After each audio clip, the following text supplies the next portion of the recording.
My name's Carter Gravitt. I'm from Blackstone, Virginia. I started playing guitar when I was about 7 for about 6 months and drove my folks nuts.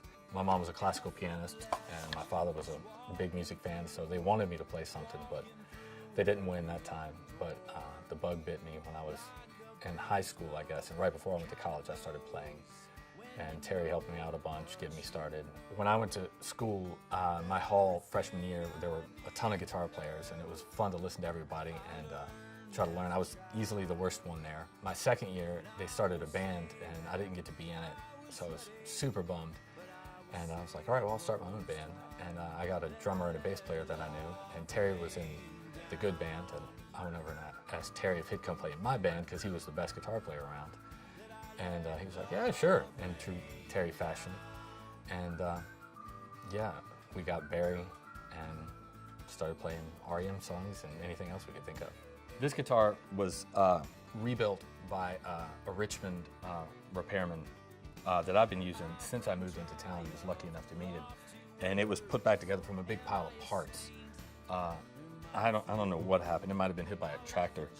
But it's a great guitar. It's from 1932. It's a Gibson LOO. And it's JR carved his initials in here. SVB carved his initials right here. If it was SRV, I suppose that would be a lot more valuable. But somebody tried to recarve the neck with a penknife, it looks like, at some point in its life. But my buddy finished putting it back together and called me up and said, I think I've got a guitar down here you might like. And I walked in and picked it up and fell in love, and I've been using it ever since.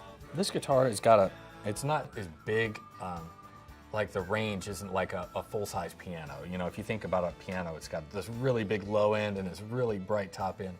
This guitar is kind of right in the middle. It's very, very mid-rangey, but it fits really well with a full band, bass and drums, and it kind of occupies a neat little spot in the mix that a lot of my other guitars don't. So when we want something that's going to sound a little bit more individual than an average acoustic, we always use this. And I carry it on the road with me too, and it's a lot of fun to play. So.